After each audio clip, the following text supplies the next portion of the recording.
Live from our 7 Tasmania studios, your nightly news with Kim Miller begins now. Good evening. Taswater has revealed an eye-watering blowout in the cost of moving a sewage treatment plant to make way for the Macquarie Point Stadium. The price has more than doubled from the original estimate. And while the utility company will stump up $90 million for the move, it will still leave taxpayers on the hook for more than $224 million.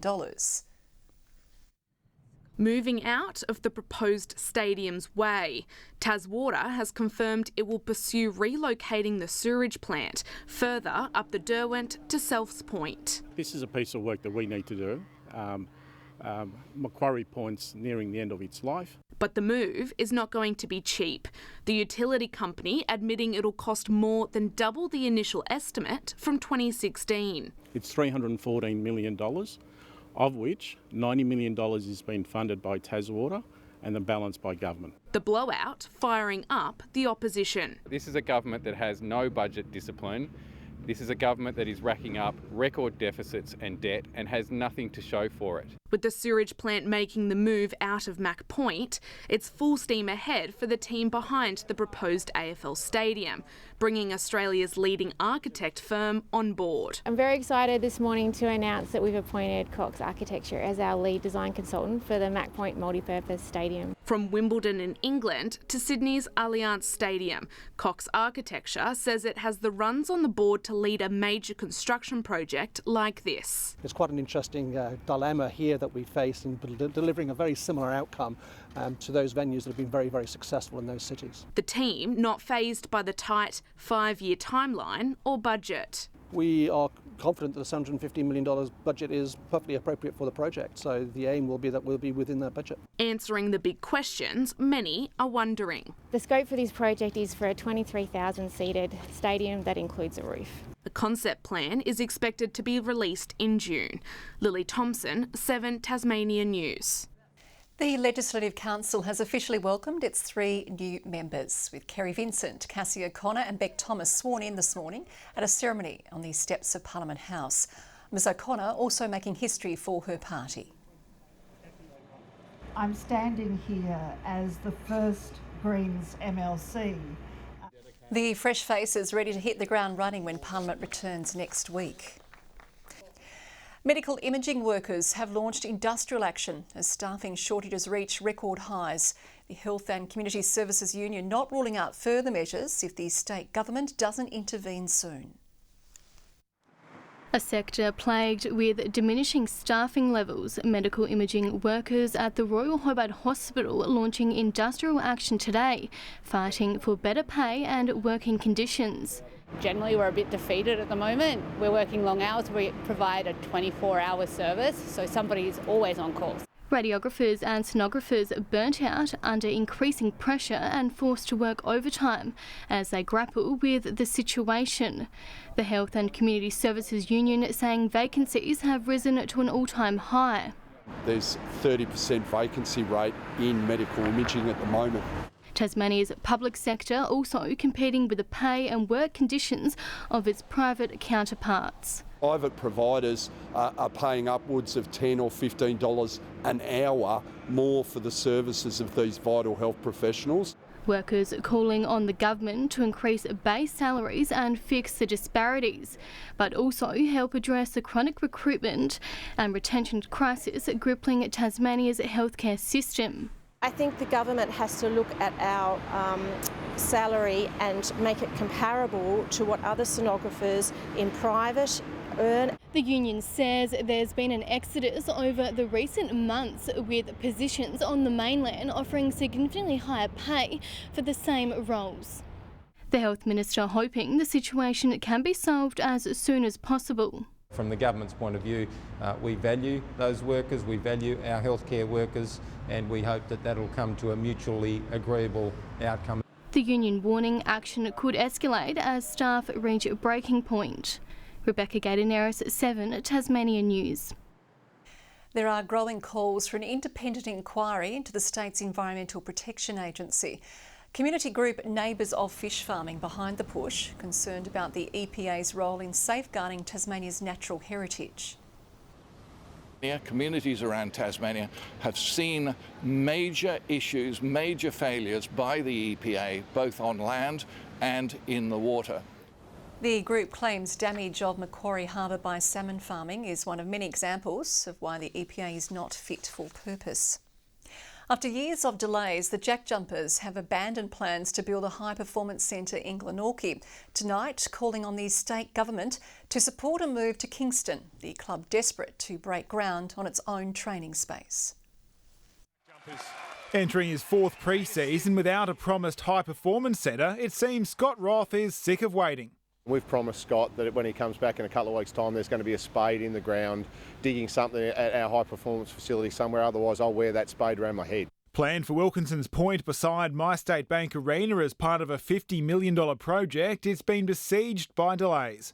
And facing another 18 months of red tape, the club is pulling the pin, asking the Tasmanian government to authorise a move to Kingston. I think 3 years is long enough wait. We need to get a high-performance centre. The Jack Jumpers currently share Kinborough Sports Centre with 30 other community clubs. A difficult sell to attract top players competing against other clubs with world-class training centres. It's a beautiful place to live, we know that. We have a winning program, we know that. But we do not have a facility that we can offer both our national and international players. Kinborough's mayor is excited by the move, while the club's confident it won't impact the cost. The design was done for Wilkinson's Point. It was signed off some 12 months ago. It really is a matter of picking this project up and putting it down on a new site, and really that's the start and the end of it. The first step is government approval. An announcement could come as soon as tomorrow. Nick Kelly, 7 Tasmania News.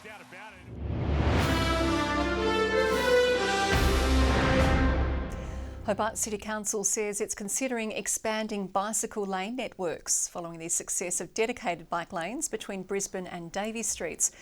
The city's Lord Mayor says it's looking to follow suit with other states' advanced cycling infrastructure.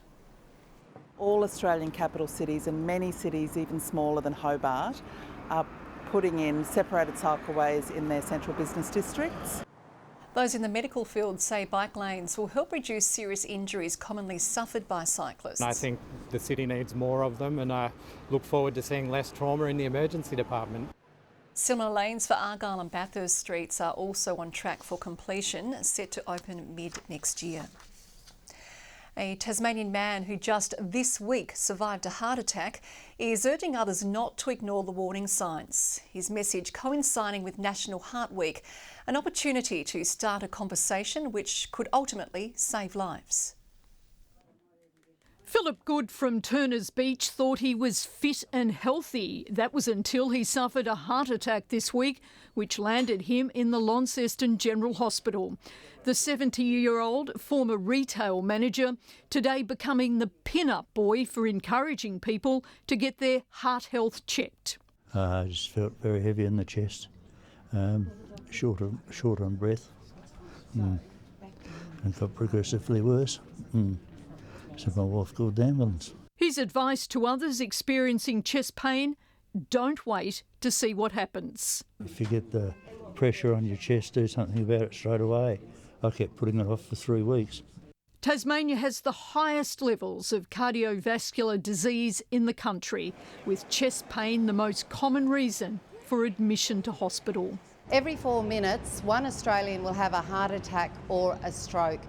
Health Minister Guy Barnett reaffirming the state government will build a new life-saving Northern Heart Centre at the LGH. This is a $120 million commitment over the next 5 years to deliver the Northern Heart Centre. 90% of heart disease is preventable through a healthy diet, regular exercise and quitting smoking. Tasmanians urged to be aware of the risks. I think, in the next 5 years we should see a major improvement in equity of access to cardiac services across the state. For Philip Good, heart bypass surgery awaits him in Hobart. Melinda Ogden, 7 Tasmania News. The Salvation Army is asking for a much-needed helping hand as it launches its annual Red Shield appeal. Now in its 60th year, the flagship fundraiser is more vital than ever as the organisation struggles to keep up with surging demand for its services. 6 decades of door knocking and rattling the famous Red Shield appeal tin, Tasmanians once again urged to dig deep to help those doing it tough. We're like the hands and feet that just deliver the generosity of the community. So we are forever grateful. The Salvation Army launching its major fundraising drive today, with volunteers about to hit the streets to rally much needed support. We know the heart of our community and really wanting to build strength, and especially be alongside those who are most vulnerable and most in need. Those donations becoming more heavily relied upon as cost of living pressures bite and a shifting demographic reaches out to the salvos. We are now seeing people come through who are working in full-time employment but are still struggling to make ends meet. 93% of all people who access Salvation Army services in the last year said food costs was their major anxiety stressor. The fundraising blitz will run throughout the month of May, with the Launceston target in its 60th year, $60,000. Every cent will go back to helping those in our community. Victoria Easto, 7 Tasmania News. Alice in Wonderland will take on a new adventure when more than 160 high school students hit the Princess Theatre stage.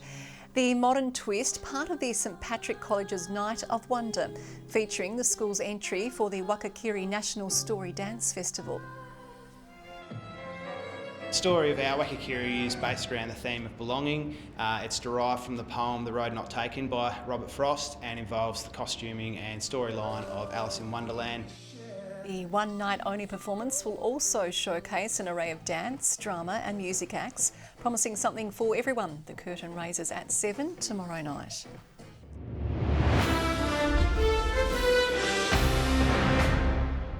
Things are going from bad to worse in the TSL for winless North Hobart, facing a lengthy stint without captain Jack McCulloch after a shoulder injury on Saturday. One of a growing number of Demons stuck on the bench. Lose Charlie Meadows this week with a PCL injury, so he's out for an extended time. So the injury toll's starting to crank up. Canberra won't be focusing too heavily on former Brisbane Lion Mitch Robinson when he runs out for Lauderdale. There are plenty of full-time Bombers rating higher on the Tigers coach's list of concerns. I don't think one person can carry the other 17 over the line. We've got plenty of other guys that we need to worry about as well. Obviously, Andrew Phillips is, if not, is one of the best players in the comp. This week's games are dedicated to recognising the contributions of umpires. The SFL also picks up an AFL player this weekend. Three-time premiership-winning hawk Paul Puopoulou running out for Sorrel when they face Lindisfarne on Saturday, adding a bit of firepower to the ranks. It's exciting, something a bit different. First time I get to play personally with an AFL player, so the boys are up and about. There's heaps there on Tuesdays. And even being an opposition player, we'll definitely learn from him. He'll definitely might get on scoreboard, no doubt, so we'll find something to combat that. In the SFLW, University and Hutchin play off for the Lifeline Cup. Tasmanian sprinter Chelsea Scollier is off to Peru in August, named in the Australian team for the World Athletics Under-20 Championships in Lima. The Turners Beach 18-year-old, who earlier this year was named Tasmania's fastest woman, is one quarter of the 4x100 metre relay team. Good evening. Well, here we are on the eve of National Walk Safely to School Day, and you can be a part of this initiative by getting involved with the community and walking part of the way to school with your kids tomorrow, or all of the way in fact. If you're on the roads, be mindful that this is on. Hobart 15 today, 21 in Launceston, 19 in Devonport, 18 the top in Burnie. Launceston was the state's warmest, just ahead of Flinders Island. King Island, Smithton and Low Head all 19. St Helens, Friendly Beaches, Bushy Park and Strawn 17. Lyawini the low with -1. There were drizzly showers. They persisted over the south and east today as cloud gathered there, with some scattered cloud moving over other parts of the state, particularly the north. High cloud streams over Queensland and WA, and cloud with thunderstorms spans Queensland south to Victoria. Tomorrow, a high is to our south, an inland trough over the east, and a cold front approaches Western Australia. And an unusual easterly aspect to the breezes tomorrow, 5 to 15 knots over eastern waters and to 20 knots around the rest of the coastline, light winds over the lakes. Hobart 15 today, 17 tomorrow, but a shower or two thrown in. A shower for Huonville 17, 17 also for Campania, with a few showers on the way. Launceston the same, but 19 the top, 19 also for Devonport and Georgetown with that similar forecast. Burnie expecting a high of 18 with a shower or two. Sunny though for Strawn, a top of 18. Wynyard a shower and 19 degrees. St Helens tomorrow a top of 17 with showers. Swansea 16, 18 for Port Arthur. On Saturday a light shower over the east and possibly northwest. Fine elsewhere after morning fog inland. North to northeasterly winds on Sunday. Sunny weather for the west again, partly cloudy for most of the rest of the state. Still a shower over St Helens. And on Monday showers extending statewide as winds shift around to be cooler southwesterly. Further north tomorrow as we look ahead to Perth, some showers and storms on the way there. Adelaide a top of 22, Melbourne showery and 18 degrees. Rain also on the way for Canberra, Sydney and Brisbane. Cloud about here, 12 degrees in Hobart, 13 in Launceston, 13 in Devonport. All this takes me back to my school days, Kim, when I walked to school every day, rain, hail or shine, often with my two younger siblings on my back and their school ports, 10 kilometres. Oh, well, it was measured in miles back then. Did you have a school port or was it a satchel or a backpack? What era are you from? I'm not sure, but you sound like you were just a donkey, really. Pack horse. That is all we have time for tonight. Good night, everyone.